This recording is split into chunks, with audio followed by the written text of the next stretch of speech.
മക്കളെ, ജെറുസലേം വചന കൂടാരത്തിൽ നിന്നും 3 മിനിറ്റ് പ്രാർത്ഥനയ്ക്കായി നമ്മൾ സജ്ജമായി. ഉണ്ണീശോയ്ക്ക് പുൽക്കൂട് ഒരുക്കിയില്ലേ? പൂമെത്ത ഒരുക്കിയോ? കിടക്ക നിർമ്മിച്ചു കൊടുത്തോ? ആ ഉണ്ണീശോ നമ്മുടെ മുഖത്ത് നോക്കി പുഞ്ചിരിക്കുന്നുണ്ടോ? ഇതാ ഇന്ന് കർത്താവ് തരുന്ന വചനം, യോഹന്നാന്റെ സുവിശേഷം 1-ാം അധ്യായം 29-ാം വാക്യം. ഇതാ ലോകത്തിന്റെ പാപം നീക്കുന്ന ദൈവത്തിന്റെ കുഞ്ഞാട്. യുദ്ധഭീഷണികളും അക്രമങ്ങളും അനീതിയും കൊള്ളയും കൊലയും കള്ളസാക്ഷികളെ കൊണ്ട് നിറഞ്ഞിരിക്കുന്ന ഒരു കാലഘട്ടത്തിലാണ് ഈശോ ജനിക്കുന്നത്. അതിന്റെ ബാക്കി പത്രങ്ങളാണ് നമ്മൾ ഓരോരുത്തരും. നമ്മുടെ ഓരോരുത്തരുടെയും അറിഞ്ഞും അറിയാതെയും കരുതി കൂട്ടി വന്നു പോകുന്ന സർവ തെറ്റുകൾക്കും പാപപരിഹാരത്തിന് വേണ്ടിയിട്ടാണ് ഈശോ ഈ മണ്ണിൽ അവതരിച്ചിരിക്കുന്നത്. സർവ മക്കൾക്കും പാപമോചനം നൽകുവാൻ. പഴയ നിയമത്തിൽ ഒരു പാപം ചെയ്താൽ അതിന് തക്കതായ പരിഹാരം ചെയ്യണം.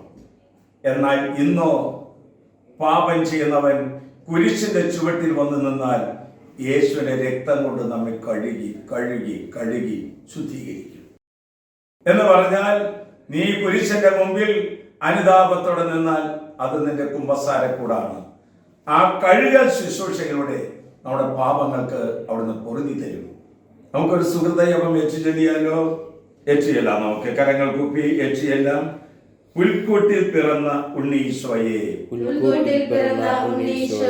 എന്റെ ഹൃദയത്തിലും വന്നു പിറക്കണമേ. പുൽക്കൂട്ടിൽ പിറന്ന ഉണ്ണീശോയെ, എന്റെ ഹൃദയത്തിലും വന്നു പിറക്കണമേ. എന്താണ് സത്പ്രവൃത്തി ചെയ്യേണ്ടത് എന്ന് ഈശോ വെളിപ്പെടുത്തുന്നത് നിങ്ങളോട് പറയട്ടെ. നമുക്ക് ഭൂതാശകൾ നൽകിയ എന്ന് പറഞ്ഞാൽ മാമോദിസ, സ്ഥൈര്യലേപനം, വിവാഹം, ഈ 3 ഭൂതാശകൾ നൽകിയ വൈദികരുടെ അടുത്ത് പോയി സാധിക്കുമെങ്കിൽ ഒരു ബ്ലെസ്സിങ് വാങ്ങിക്കുക, അല്ലെങ്കിൽ ഫോണിലൂടെ വിളിച്ച് ഒരു പ്രാർത്ഥനാ സഹായം തേടുക. ഈശോയുടെ അനുഗ്രഹം നമ്മുടെ പാപമോചനമായി നമ്മുടെ പക്കലേക്ക് കടന്നു വരും. ഈശോ പറയുന്നു, ധൈര്യമായിരിക്കുക, ഞാൻ ലോകത്തെ കീഴടക്കിയിരിക്കുന്നു. പുൽക്കൂടകം കണ്ടിടുവാൻ ആരാധ്യനാഥനെ കൃപ ചെയ്യണേ. ശൂന്യത എന്തെന്ന് ജീവിതം കൊണ്ടു നീ മാതൃകയാക്കി കാട്ടിത്തന്നു. അമ്മയമേരിയെ നിർമ്മല യോസേപ്പെ ഈശോയ്ക്കായി ജീവിക്കാൻ പഠിപ്പിക്കണേ എന്നെ. ഈശോയ്ക്കായി ജീവിക്കാൻ പഠിപ്പിക്കണേ.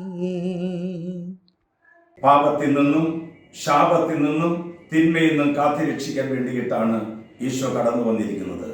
ഇന്നത്തെ ശുശ്രൂഷകളുടെ സർവരോടും പറയുകയാണ്, ധൈര്യമായിരിക്കുക, നിന്റെ പാപങ്ങൾ ഈശോ ക്ഷമിച്ചിരിക്കുന്നു. ആശ്വാസപ്രദമായ രാത്രി, പ്രതീക്ഷാനിർഭരമായ പ്രഭാതം, സൽപ്രവർത്തികൾ നിറഞ്ഞ ദിവസം നൽകി അവിടുന്ന് നാം എല്ലാവരെയും അനുഗ്രഹിക്കട്ടെ. നമ്മുടെ കർത്താവ് ഈശോ മിശിഹായുടെ കൃപയും പിതാവായ ദൈവത്തിന്റെ സ്നേഹവും പരിശുദ്ധാത്മന്റെ സഹവാസവും നാം എല്ലാവരോടും കൂടി ഉണ്ടായിരിക്കട്ടെ, ഇപ്പോഴും എപ്പോഴും എന്നേക്കും.